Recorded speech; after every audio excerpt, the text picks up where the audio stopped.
Big cities, they're where the action is. But a global shift is taking place and it's becoming a global crisis. People are moving into cities at unprecedented rates. By 2030, more than half the world's citizens will be packed into 10 overpopulated megacities. It's getting a lot tougher to get to work, to respond to emergency situations, and to simply enjoy life in the city. The existing infrastructure cannot handle the influx of people and cars. We need a new transportation model, a new model for how to get around.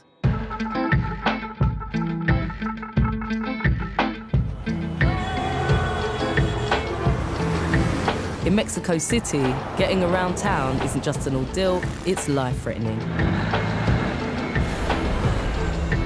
The concept of pedestrian right-of-way is virtually non-existent. But one activist is bringing the fight for pedestrian rights to the street. His name is Pierre Tenito. I remember when I was a little kid, I hated to walk. But then I realized that it was not my problem, it was a problem of the city. I was born in a city kidnapped by cars. Mm-hmm. And why the disguise? So one day I went with my best friend for a wrestling match. So I was wondering why not to buy a mask and a cape and go out to the streets to make pedestrian justice. Instead of fighting in the ring arena, let's go and take the fight to the streets. So, Michelle, there's not a crosswalk painted, so we're going to paint the pedestrian crosswalk and to have a more safe intersection.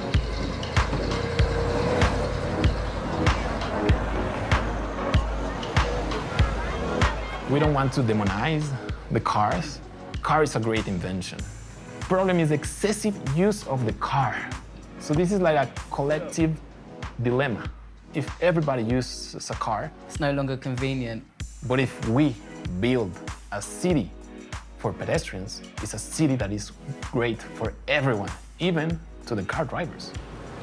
I feel so much safer with you crossing the street. It's good.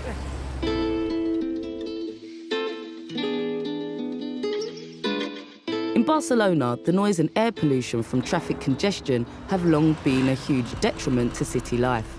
So, the city has instituted a radical solution: superblocks.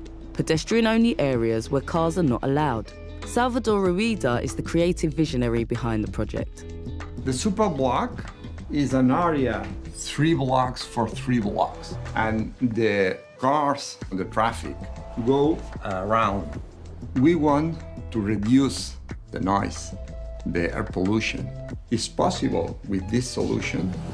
In Barcelona, like in other cities, the owners of the city are the cars. We want to change this, like a revolution, liberation of the public space. Basically puts pedestrians first, right? Yes. Each superblock is different. Some superblocks we can increase and improve the green areas. In others, we need to preserve the public space. You can see the kids playing. We have bicycles, people staying, walking. When you don't have cars, you have life. So can we apply this to other cities? Yes. Because at the end, we have blocks, we have cars, we have people. All the cities and all the people have the same possibility to have the best quality of life. New York City is synonymous with traffic congestion, but biking here is on the rise. It's inexpensive, it reduces car traffic, and it even improves retail businesses. Meet Anna Luton, the bike mayor of Amsterdam, who is now working with New York City to get more people on 2 wheels rather than 4. A bike mayor is a person who can act as an ambassador in the city where he or she lives. It's a movement to raise awareness in cities around the world for cycling, to show just how normal cycling can be.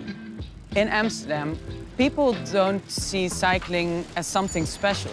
It's just the easiest way to get around.